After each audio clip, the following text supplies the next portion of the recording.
Hi, I'm Tatiana Dyachenko, and this video is about a narcissistic father who stole parental glory from his wife, and also about hidden reproductive and financial abuse. My client Betty had a narcissistic husband and experienced different types of abuse, including reproductive and financial, and all stories are told with permission of clients. And to know more examples of narcissistic abuse, please subscribe to my channel, click the button below this video and the bell, and you will get notification about my next videos. After getting married, Betty and her husband John were trying to have a baby, and they were not successful. He blamed her for not getting pregnant, and she felt guilty because she was in love, and love is blind, and she saw how he wanted to have a baby, and she paid with her own money for all medical exams and a reproductive procedure for both of them. And it turned out she was reproductively healthy and John was not. And the only way for them to have a baby was artificial fertilization. And it's a very expensive procedure. And John pretended that he's not interested.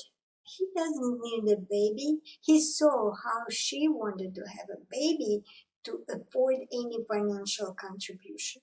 And he said, if you want it, go ahead. Go and do the procedure. He didn't want to do anything that cost him money. After blaming her in the beginning, Betty felt hurt, but she didn't want to hurt her husband. She didn't want to blame him for his sperm being not good enough. She decided to do everything on her own, hoping that having a baby will make their family stronger and bring him closer to her. She did all in-vitro procedures without his financial and emotional support. After paying a large amount of money and having several painful attempts with hormonal injections, she got pregnant and she was happy.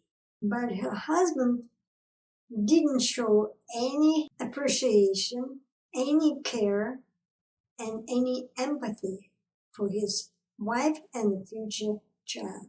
Pregnant Betty cooked, cleaned, washed dishes as she did before, carried heavy bags with groceries without his assistance until the 9th month of her pregnancy. When she gave birth to a baby girl, her husband didn't show up to the hospital. He didn't show up to pick her up from the hospital, and Betty took a taxi to get home alone. She was devastated. He was busy at work. What he can do? And when he finally got to see his daughter, he was not happy. And he blamed Betty for doing a bad job. What did you do with her? Why is she so sick? What's wrong with her skin? Why she's crying all the time? You can't even make a good baby. It was all Betty's fault. John devalued Betty for being a bad mother, and she felt guilty. I didn't do a good job. I made an unhealthy baby. I made my husband upset, and I didn't give him what he deserved. And this was after she paid all medical expenses. And he never thanked her for all the work she had done, for financial contribution, insisting that it was her desire to play mother. The reason why a narcissist devalue you is not to feel guilty themselves and to use you for what they want. They devalue you, they lower your worth, and if you have no worth, there is no hesitation to use you. This is exactly what John did to Betty. When their daughter became bigger and healthier, could walk, talk, and show her nice, cheerful nature, John started to tell everyone how good he is as a father, how much he contributed to get pregnancy, how he raised his daughter. Now all of a sudden the daughter is his, and he is a main contributor. In school, teachers and other parents are admiring him. He is discussing all school problems, participating in all school activities. He is just a role model as a father. So why is it reproductive abuse? The definition of reproductive abuse is any action controlling the reproductive choices, preventing or forcing having a baby. And technically, Betty made her choice, and he didn't object. But John didn't participate, didn't contribute emotionally, financially, didn't help when she was pregnant.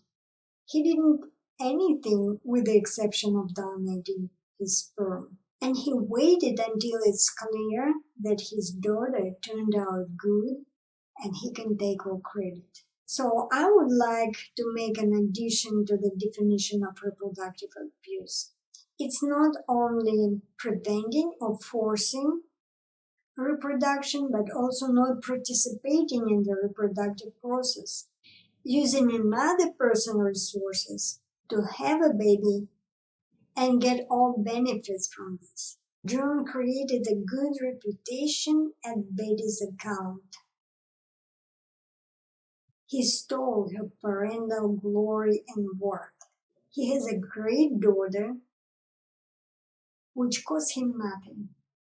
And now they are divorced, and he spends only 2 hours per week with his daughter, taking all pictures, posting them on Facebook, showing off how he's perfect as a father. This is how narcissist uses a partner and a child to create grandiose image of himself and to get admiration. And I wish you to be aware of narcissistic abuse, reproductive, financial abuse. Try to avoid this type of partners. Try to find a healthy partner who will participate in the reproductive process with equal excitement, contribution, and love for both of you and the child. And if you like this video, click like, leave a comment, share your story, subscribe to my channel, and see you next time. It was Tatiana Dyachenko.